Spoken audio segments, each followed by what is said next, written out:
नमस्कार। Education today में संस्कृत भाषा के प्रेमी सभी जनों को बार बार नमस्कार। आप सबका हमारे एजुकेशन टुडे में आपका स्वागत है। हम संस्कृत की व्याकरण कर रहे हैं और व्याकरण के अंदर प्रत्ययों का ज्ञान हम ले रहे हैं। प्रत्ययों के ज्ञान में तद्धित प्रत्यय कर लिए। आज हम कृदंत प्रत्यय करने जा रहे हैं। तो प्रारंभ से ही एक बार फिर देख लीजिए कि किसी शब्द या धातु के बाद में जो लगते हैं उसको प्रत्यय कहते हैं। और प्रत्यय हम जानते हैं तीन तरह के, तिगंत, कृदंत और तद्धितांत। तिगंत का मतलब है धातु के प्रत्यय लगने पर क्रिया बन जाता है। पट के तिप लगते ही पढ़ती, तो ये तिगंत हुआ। उसके बाद में कृदंत है। कृदंत का मतलब जो धातु के तो लगते हैं, लगने के बाद में संज्ञा, विशेषण या अव्यय बना देते हैं, उसको हम कृदंत कहते हैं। और तद्धित प्रत्यय उनको कहते हैं जो पहले से संज्ञा, सर्वनाम और विशेषण के लगते हैं और उसके बाद में वापस संज्ञा, सर्वनाम, विशेषण बना देते हैं। तो ये तद्धित प्रत्यय तो हमने खूब आराम से कर लिए पूरे। आज हम कृदंत प्रत्यय करने जा रहे हैं। देखो, कृदंत प्रत्यय मुख्य रूप से तीन तरह के माने गए हैं: कृत्य प्रत्यय, कृत प्रत्यय और उणादि। ये जो पहले विशेषता बताई कि धातु के लगते हैं, संज्ञा, सर्वनाम, विशेषण, ये तीनों में वो स्थिति रहेगी। तो तीनों में से पहला कृत्य प्रत्यय है। कृत्य प्रत्यय क्या काम करते हैं? विशेषण का काम करते हैं। और विशेषण का काम जब करते हैं इसका अर्थ होता है योग्य। और कभी कभी क्रिया का काम कर देते हैं। क्रिया का काम करते हैं तो इनका अर्थ होगा चाहिए। और तब क्रिया ये केवल कर्मवाच्य और भाववाच्य में ही काम में लिए जाते हैं। ये कृत्य प्रत्यय 7 है, कुल संख्या में 7 है। तव्य, तव्यत, अनियर, केलिमर, नियत, यत और क्यप, ये 7 प्रत्यय है। इन 7 प्रत्ययों में से अपने महत्वपूर्ण केवल 2 ही है, तव्यत और अनियर। ये कक्षा 10 में भी ये 2 ही पाठ्यक्रम में है और अपने ज़्यादा काम में यही आते हैं। इनमें से तव्य और तव्यत में कोई अंतर नहीं है। केवल मात्र तव्य प्रत्यय वेदों में काम में आता है। वहाँ पर उदात्त, अनुदात्त और स्वरित बनाने के काम में आता है। इसलिए ये अपन कोई पढ़ने की आवश्यकता ही नहीं है। केलिमर वैसे अच्छा, तव्यत और अनियर सभी धातुओं के लगते हैं, कोई रोक टोक नहीं है, सभी के लगता है। केलिमर के लिए भी कहते हैं सबके लगता है, लेकिन इसका प्रयोग कोई विशेष देखा नहीं गया है। शेष बचे नियत, यत और क्यप। ये इन तीन में से कोई एक लगता है। तो इसका मतलब ये हुआ कि एक शब्द के अधिकतम 4 प्रत्यय लग सकते हैं। जैसे पच धातु के हम लगा रहे हैं, तो ये तव्य और तव्य तो एक ही है, तो इसके लगाएंगे तो पक्तव्य, पकाने योग्य, या अनियर लगाएंगे तो पचनीय, और एलिम लगाएंगे तो पचेलिम। अब इन तीनों में से एक लगेगा, यहाँ पे नियत लगेगा पाच्य। इन तीन में से एक लगता है। आगे पढ़ेंगे कहाँ पर कौन लगेगा, ये हम पढ़ लेंगे। तो ये अधिकतम 4, और वैसे केलिमर भी नहीं लगता है। तो कुल मिला के 3 प्रत्यय, एक धातु के 3 प्रत्यय लग सकते हैं। अब इनके देखो, जो भी प्रत्यय लगे, पक्तव्य, पचनीय, सबके अंत में ए है। जिस प्रत्यय के अंत में ए हो उनके रूप चलाना बड़ा आसान है। राम, रमा और फल की तरह रूप चल जाएंगे। पुल्लिंग में राम, रामवत, स्त्रीलिंग में रमावत और नपुंसकलिंग में फलवत रूप चलेंगे। और ये राम, रमा, फल तो सबको याद है, बताने की आवश्यकता नहीं है। ये जब विशेषण का काम करते हैं तो जैसे उदाहरण देते हैं, अपन यहाँ उदाहरण दे रहे हैं कि पकाने योग्य चावलों को यहाँ ले आओ। अब चावलों की विशेषता है, चावल कैसे पकाने योग्य, जिनको पकाया जाना है। तो एक देखिए, चावलों में कौन सी विभक्ति है? चावलों को द्वितीय विभक्ति और बहुवचन भी है, तो तंडुलान। तो अब इसका विशेषण भी द्वितीय का बहुवचन ही होगा। तो पक्तव्य, और पुल्लिंग है तंडुल, इसलिए पुल्लिंग पहले रामान की तरह पक्तव्यान या पसनियान या पेचीलिमान या पच्यान व अथवा तंडुलान चावलों को अत्र आने यहाँ ले आओ। जब विशेषण का काम करते हैं तब हम इसको समास भी बना सकते हैं, यानी मूल ले आओ, पक्तव्य तंडुलान या पचनीय तंडुलान, ये भी कर सकते हैं। क्रिया का जब काम करते हैं तो केवल मात्र कर्मवाच्य और भाववाच्य में काम में लिए जाते हैं। जैसे तुम्हें चावल पकाने चाहिए, यानी तुम्हारे द्वारा चावल पकाए जाने चाहिए, तो कर्मवाच्य होगा तो त्वया, और कर्म में प्रथमा तंडुलाः, राम है रामो रामः, त्वया तंडुलाः पक्तव। ये जब पुल्लिंग का बहुवचन है तो ये सारे रूप ये भी ऐसे ही होंगे, तंडुलाः पक्तव्यः या पचनीयः या पचेलिमः या पाच्यः। और वो साधारण क्रिया काम में अगर लेंगे तो पचेरन, पच धातु में कर्मवाच्य क्रिया पचेत, पचेते, पचेते, और विधिलिंग में क्योंकि ये चावल बहुवचन है इसके अनुसार क्रिया आएगी। कर्मवाच्य में कर्म के अनुसार आती है, ये तंडुला बहुवचन है इसलिए पंचेरन। अगर इसका मूल तो ये था तुम्हें चावल पकाने चाहिए तो त्वम तंडुलान पचेहे, ये कर्तृवाच्य है तो क्रिया त्वम के अनुसार पचे मध्यम पुरुष की एक वचन है।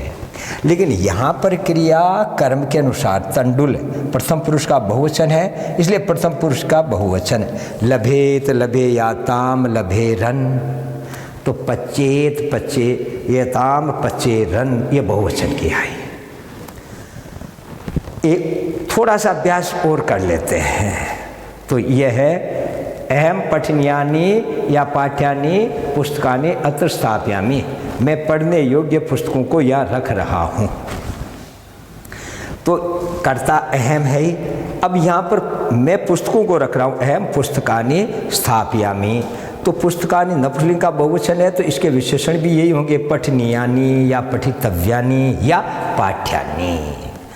कहने का मतलब है जिसकी विशेषता बताते हैं उसी के अनुसार लिंग, वचन और विभक्ति होती है।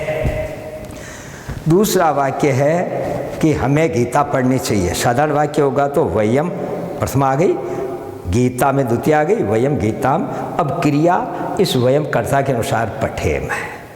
अब कर्मवाच्य बनाते हैं तो वयम की तृतीया अस्माभि, गीता में प्रथमा ले आओ, अस्माभि गीता। और अब गीता क्योंकि स्त्रीलिंग है, स्त्रीलिंग है, एक वचन है तो पठितव्या, पठनीया या पाठ्या, या क्रिया काम में लेना चाहें तो पठेत, गीता एक वचन है तो क्रिया भी एक वचन की हो गई।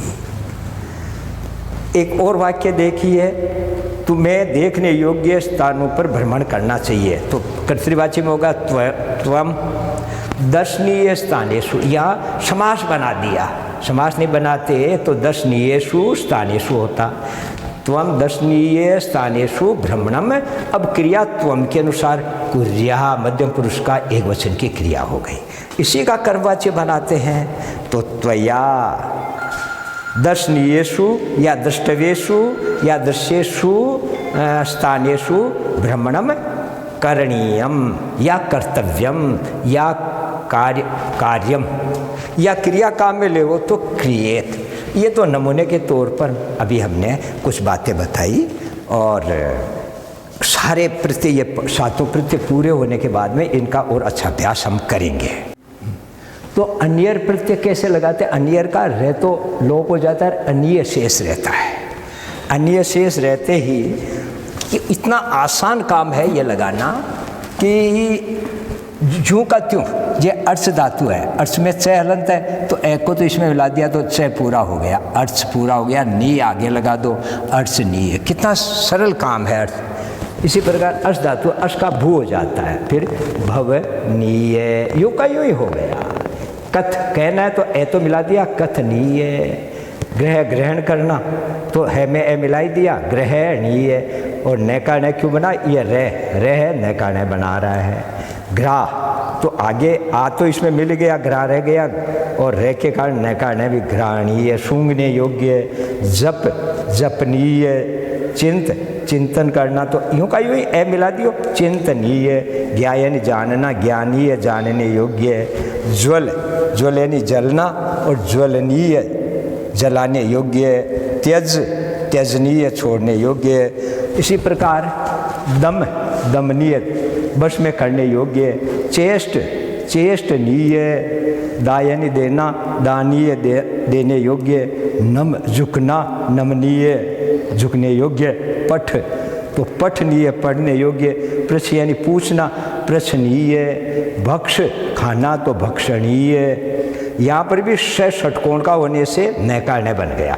याच मांगना, याचनीय मांगने योग्य। रम यानी रमण करना, खेलना, रमणीय रमण करने योग्य। यूँ का यूँ लग रहा है कुछ भी नहीं करना है। स्था, ठहरना, स्थानीय ठहरने योग्य। स्ना, स्नान करना, स्नानीय।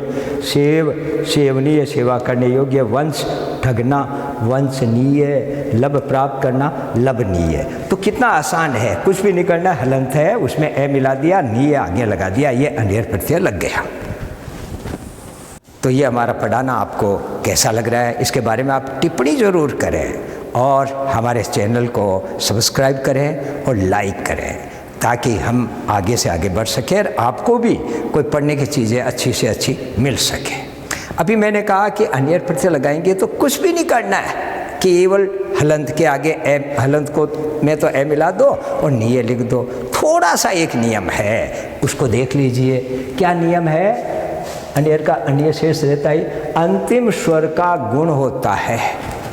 मैंने जो धातुएं ली उनमें कोई अंतिम स्वर नहीं था, ऐसी ली, और ज़्यादा तो वही है, लेकिन जो धातुएं जिनके अंतिम स्वर में गुण, यानी ई और बड़ी ई का तो ए बनेगा, और ए का बाद में अय बन जाएगा अयादि संधि से। ऊ का ओ बनेगा, ओ का अव बन जाएगा, री का अर बनेगा, यानी गुण होगा। जैसे उदाहरण देखिए, जी, जी यानी जीतना, और अनियर प्रत्यय लगा रहे हैं तो जी का तो बनाओ जे, और आगे रे हटी गया, अनिय है। अब अयादि संधि के नियम से एचो अय वाय एका अय बनेगा, ए वापिस जय में मिल गया तो और ये के अंदर ये मिल गया तो जयनीय। ये अपन अयादि संधि में खूब अच्छी तरह पढ़ चुके हैं, एक बार अयादि संधि को पुनः देख लीजिए। ए का अय बनता है और ये हो गया, ए वापिस मिल गया, ये में ये ए मिल गया, जयनीय। चाहे बड़ी ई हो, यहाँ छोटी ई थी, यहाँ बड़ी ई है, तो भी नी का ने बनेगा। ने बनने के बाद में अनिय लगाएंगे तो ए का अय बन करके नयनीय। बस इसी हिसाब से अधि ई अनियर, तो पहले क्या होगा, ई का अय बनेगा, अधि अय। अब ई का क्या होगा, यण संधि के अनुसार ई का ये बनेगा, ये में ए मिल जाएगा, तो अध्ययनीय पढ़ने योग्य। सी सहारा लेना, तो ई का अय का बन करके शयनीय। उडी उड़ना, तो उड्डयनीय, वो की वो स्थिति है, ई का ए बना, ए का अय बना। सी यानी सोना, ए और ए का अय बन करके शयनीय। क्री यानी खरीदना, तो क्रयनीय खरीदने योग्य। ई यानी जाना, अयनीय जाने योग्य। चीज चुनना, तो चयनीय। भी, तो ई का ए का अय भयनीय डरने योग्य। ली का मतलब लुप्त होना या पिघलना, दोनों अर्थ है। ई का ए बना, ए का अय बना, और लयनीय। अब ऊ का देख लीजिए, ऊ का ओ बन करके औ बनेगा, तो श्रु का तो उस नियम से तो गुण होगा, तो ऊ का ओ वा श्रो, और अनिय यहाँ पे रह गया। ओ का बना ओ अब का ए तो वापस स में जो स पूरा रह गया, वे में ये ए मिला तो पूरा हो गया श्रवणीय सुनने योग्य। भू, अब बड़े ऊ का उदाहरण देख लो, भू यानी होना, तो ऊ का तो बन गया ओ, और ओ बनने के बाद में आगे ए है, इसलिए अयादि संधि के नियम से ओ का अव, ए तो वापस भ में मिल गया तो भव, और ए व में मिल गया भवनीय। बस इसी हिसाब से हु का हवनीय। स्तुति करना, स्तवनीय प्रशंसा करने योग्य। शु यानी निचोड़ना, तो सवनीय। प्रसु पैदा करना, तो प्रसवनीय पैदा करने योग्य। अब तीसरी बात कही थी, री का अर होता है, तो री क्री है, तो क्री है तो अर बनेगा, तो कै में से री निकालते अर बन गया। अन ये आगे है ही, ए तो इसमें मिला दो कै पूरा, ये रे पूरा, तो कह रे। अब न का भी रे के कारण अण बन गया करणीय। भ्री का भरणीय, मृ मरना तो मरणीय, व्री वर्ण करना चुनना वरणीय, स्मृ याद करना स्मरणीय, आदरी आदर करना आदरणीय। क्री ये क्री यानी करना, और ये बड़ी री है क्री यानी बिखेरना। इसका भी चाहे छोटी री हो चाहे बड़ी री हो अर बनता है, इसलिए दोनों का रूप एक सा ही है। ये भी करणीय है, ये भी करणीय है। गृह यानी निगलना तो घरणीय, निगलने योग्य। अब देखिए ए और ऐ इनका आ बन जाता है। जैसे गई तो गा और नीय लगा दो गानीय, गाने योग्य। त्रयी तैरने योग्य तो त्राणीय, ध्यय ध्यान करने योग्य तो धानीय। फिर आहव्य तो आह्वानीय, एका भी और एका आ बनता है, इसलिए आह्वानीय बुलाने योग्य। ब्रू का वच आदेश होकर के वचनीय, बोलने योग्य है। एक नियम, ये दो नियम ये हुए हैं। तीसरा नियम है उपदा की जो ई है उसका ए होता है, बड़ी ई का नहीं, छोटी ई का ही। देखिए वहाँ तो बताया था छोटी ई हो चाहे बड़ी ई हो, कब? अंतिम स्वर का। अंतिम स्वर तो चाहे छोटी ई हो बड़ी हो ए बनेगा, लेकिन उपदा के अंदर केवल छोटी ई का ए बनेगा, छोटा ऊ का ओ बनेगा, री का अर बनेगा, और उपदा की बड़ी ई और बड़ा ऊ में कोई परिवर्तन नहीं होगा, जो का त्यों रहेगा। अभी उदाहरण देंगे समझ में आ जाएगा। अभी उदाहरण देते हैं, जैसे है लिख। आप उपदा क्या होता है ये तो बहुत अच्छी तरह आप सब जानते होंगे कि अंतिम वर्ण के ठीक पहले वाला उपदा होता है। जैसे लिख के अंदर अंतिम है ख और ख के पहले है ई, तो ई हुई उपदा। तो अब इसका गुण होगा ई का ए हो गया तो लेखनीय। इसी प्रकार ये अब देखो क्रीड के अंदर ई है, यहाँ क्योंकि बड़ी ई है उपदा में है, लेकिन बड़ी ई होने से नहीं होगा, इसलिए क्रीडनीय है। ये अंतर ध्यान रखिए, छोटी ई होगी तो ही ए बनेगा, बड़ी ई का नहीं बनेगा। किसमें? उपदा में। अंतिम स्वर में तो ई छोटी हो चाहे बड़ी हो दोनों का ए बनता है। शुच ऊ का ओ बनाओ तो शोचनीय। लेकिन देखो कूज, यहाँ पर ये उपदा में ऊ है, ये उपदा है तो ये कूज हलंत है। देखो हलंत नहीं करते तो जय उपदा मानी जाती, तो कूज यानी चिड़ियाओं का बोलना। तो ये क्योंकि बड़ा ऊ है इसलिए ओ नहीं बनेगा, कूज नहीं है। दोनों, इन दोनों का अंतर देख लीजिए, छोटा ऊ होने पर ही ओ बनता है। दृश्य देख तो री का अर बनेगा, ए तो वापस द में मिल गया और रे ऊपर चढ़ गया, दर्शनीय, देखने योग्य। कृष यानी खेती करना, हल चलाना या खींचना, तो कर्षणीय, खींचने योग्य। नृत्य नाचना तो नर्तनीय। वृत्त यानी होना तो वर्तनीय। वृद्ध यानी बड़ा होना, तो इसका भी वही री का अर बन करके ए तो इसमें मिल गया, वर्धनीय, बढ़ने योग्य। स्पर्श छूना, स्पर्शनीय। इसी प्रकार कृत यानी काटना तो कर्तनीय, काटने योग्य। तृप तपाना, तर्पण करना, तर्पणीय। वृष यानी वर्षात होना तो इसका भी वर्षणीय। इस यानी चाहना तो ई का ए हो गया तो ऐशणीय। क्षिप, अभी ये वापस इसी ई के उदाहरण और आ रहे हैं कि यानी उपदा में ई का ए बन जाता है। क्षिप है तो क्षेपणीय, फेंकने योग्य। अब देखिए चिंत धातु थी, चिंत धातु में भी अगर आप यहाँ देखेंगे तो ये कहेंगे चिंत का चिंतनीय क्यों हुआ, जब क्षिप का तो ए हो जाता है तो इसका क्यों नहीं हुआ? क्योंकि ये उपदा में नहीं है। उपदा किसे कहते हैं? अंतिम वर्ण के ठीक पहले। इस चिंत शब्द को देखिए, अंतिम तो है तय और इसके ठीक पहले तो न है, तो इसकी उपदा तो न हुई, इसलिए ई पर कोई असर नहीं हुआ। तो चिंतनीय। कई बार लोग कह देते हैं ये अपवाद है, अपवाद नहीं, सही यही है कि उपदा का ही गुण होता है और ई उपदा में नहीं है, न है उपदा में। इसी प्रकार निंदा करना निंदनीय, क्योंकि ई उपदा में नहीं है, उपदा तो न है। निविद का अब उपदा में ई वह वाली ई है, इसलिए ए बन गया निवेदनीय। छेद करना तो छिद का छेदनीय। भिद तोड़ना तो भेदनीय। विद जानना वेदनीय, जानने योग्य। शिव यानी सीना टाँका लगाना तो शी का शे करो सेवनीय। मिलना तो मेलनीय। अब देखो बड़ी ई का नहीं बनेगा, इक्ष है तो इक्षणीय ही रहेगा। ईड यानी पूजा करना तो ईडनीय। या ऊ बड़ा है वो भी नहीं बनेगा, पूजनीय। कूर्द यानी उछलना, कूर्दनीय, उछलने योग्य।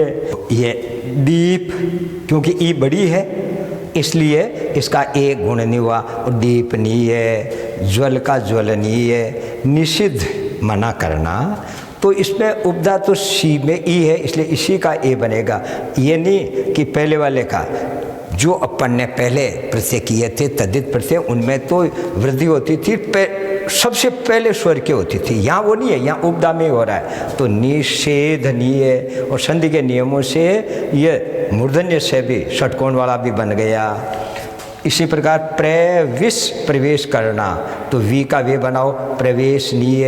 भिक्ष तो इसका भिक्षणीय। अब यहाँ पर ई का ए क्यों नहीं बना, इस पे ध्यान दीजिए। देखो इसको एक एक तोड़ता हूँ मैं। भय हलंत होती ई निकल गई, उसके बाद में क्षय का मतलब कयादा और शय। अब देखिए उपदा का मतलब है अंतिम वर्ण के ठीक पहले वाला वर्ण, तो अंतिम श है, इसके ठीक पहले तो क है, इसकी उपदा तो क हुई, ई नहीं है। तो नियम यह कहता है कि उपदा का गुण होता है, तो ई तो यहाँ पे उपदा नहीं है, इसलिए ई का ई रह गया भिक्षणीय। इसी प्रकार मिश्र में भी मी उपदा नहीं है, इसलिए मिश्रणीय, मिलाने योग्य। इसी प्रकार शिक्ष धातु में भी ई उपदा नहीं है, उपदा तो क है यहाँ पे, यहाँ मिश्र में स है, इसलिए शिक्षणीय। मिल यहाँ पर ई उपदा में है, इसलिए मे हो गया मेलनीय। अब मील का मतलब आंखें मीचना, चिप करते रहना। तो यहाँ पर बड़ी उपदा में बड़ी ई होती है, तो बड़ी ई रहती है, इसका गुण नहीं होता है, इसलिए मीलनीय। चुर, अब ऊ का ओ बनाने वाले, उपदा में ऊ है तो ओ बन जाएगा चोरणीय। फिर तुद यानी दुख देना, तो तू का तो तोदनीय। दू है यानी दूना, तो दो है नीय, धोने योग्य। भुज भोजनीय, खाने योग्य। तुष तोषणीय, संतोष देने योग्य। लुभ का लोभनीय। असूय ईर्षा करना, तो असूयनीय। कूज चिड़ियाओं का बोलना। अब क्योंकि उपदा में बड़ा ऊ है तो नहीं बनता है, इस यहाँ भी अशु बड़ा ऊ था, यहाँ भी बड़ा ऊ है, इसलिए कूजनीय, छोटा ऊ का ही गुण बनेगा। भूष सुशोभित करना, यहाँ भी उपदा में बड़ा ऊ है, इसलिए भूषणीय। इसी प्रकार चूर्णीय, ये बड़ा ऊ है, इसलिए ओ नहीं बना, चूर्णनीय। चूसना तो चूषणीय। कुप क्रोध करना, तो कोपनीय। मुच यानी छोड़ना, तो मोचनीय, छोड़ने योग्य। मुद खुश होना, तो ऊ का ओ बना दिया मोदनीय। रुद रू छोटा होता है, ऊ का ओ बन जाता है रोदनीय। बड़ा होता है तो नहीं बनता है, भूषणीय था, यहाँ ऊ का ओ नहीं बना। इसी प्रकार युज यानी जोड़ना, तो योजनीय। तो इस प्रकार हमने देखा कि अन्यर प्रत्यय लगाना बड़ा आसान है। सबसे पहले मैंने कहा कि जैसा शब्द है उसके ए तो उसमें मिला दो, पूरा हो जाएगा। जैसे पट है तो ठे में मिलाते ए हो गया पूरा, और निय लगा दो। अधिकतर शब्द तो ऐसे ही है। फिर भी थोड़े से एक नियम है, इसको ध्यान रख लो, यानी इसके अंत के अंदर जो स्वर होता है उसका गुण होता है। छोटी ई और बड़ी ई दोनों का ए होता है, लेकिन उपदा के अंदर छोटी ई का ही गुण होगा, बड़ी ई का नहीं होगा। इसी प्रकार अंतिम स्वर ऊ हो, छोटा हो चाहे बड़ा हो, ओ होता है, लेकिन उपदा के अंदर केवल छोटे ऊ का ही ओ होगा, बड़े ओ का नहीं बनेगा। री का अर होना है। तो इस प्रकार आपको हमारा पढ़ाना कैसा लगा, इस बारे में आप हमें टिप्पणी ज़रूर लिखें और हमारे इस चैनल को आप सब्सक्राइब करने की कृपा ज़रूर करें। धन्यवाद।